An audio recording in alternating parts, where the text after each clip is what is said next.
Përshëndetje miq, uroj të jeni mirë dhe mirë se erdhët në kanalin tim. Për ju që më dëgjoni për herë të parë, unë jam Mandalina nga sofra ime dhe çdo ditë ndaj me ju receta të cilat i përgatis për familjen time. Sot kam përgatitur një recet shumë të shpejt dhe mjaft të shijshme. Është ideale për ato raste kur ktheheni në shtëpi, jeni të lodhur dhe ju duhet diçka e shpejt, por në të njëjtën kohë edhe e shijshme. Kjo është receta e duhur. Nuk e besoni, ju duhen vetëm 5 minuta për ta përgatitur dhe pasi ta provoni, jam e bindur që do bëhet e preferuara juaj dhe mbi të gjitha ju duhen pak përbërës. Fillojmë pa humbur kohë nga përgatitja. Sallamin e ndajmë në feta, unë kam përdorur rreth 150 gram, ndërkohë në tigan do shtojmë rreth 2 lugë vaj ulliri. Sallamin do ta vendosim për ta skuqur. Dua t'ju kujtoj se nëse jeni ri në kanalin tim, mos harroni të bëni subscribe dhe të shtypni butonin e zilës, kështu do njoftoheni për çdo recet të re të postuar. Çdo ditë postohet nga një recet.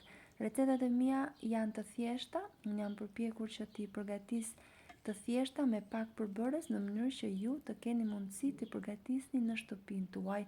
Jetojmë në një kohë ku çmimet janë kudo të shtrenjta, ndaj me pak gjëra mund përgatisim receta mjaft të shijshme dhe të përshtatshme për të gjithë familjen.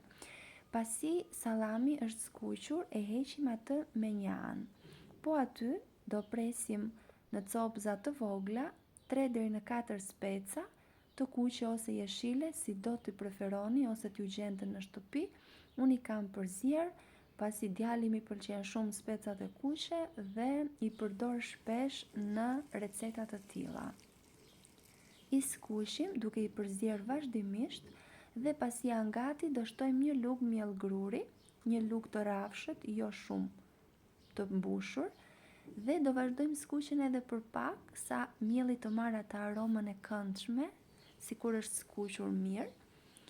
Dhe pasi është gati, do shtojmë një gotë qumësht,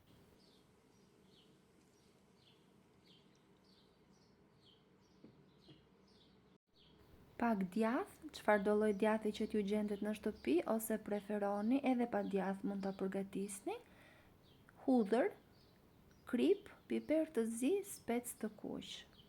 Masën do ta përziejmë shumë mirë për rreth pak sekonda në zjarr të ngadalt sa të fillojë të trashet. Në momentin që masa ka filluar të trashet, do të kthejmë sallamin që skuqëm. Është kënaqësi për mua të mësoj se nga cili vend i Shqipërisë apo i botës më ndiqni. Nëse keni dëshirë, mund të ma shkruani në koment. Pasi kemi vendosur sallamin për pak sekonda në zjarr sa të lidhen shijet, e keni gati. Si ju duket si recet? Pres përshtypjen tuaj në koment dhe ju falenderoj për vëmendjen tuaj. Bashkë do dëgjohemi në recetën e radhës. Faleminderit.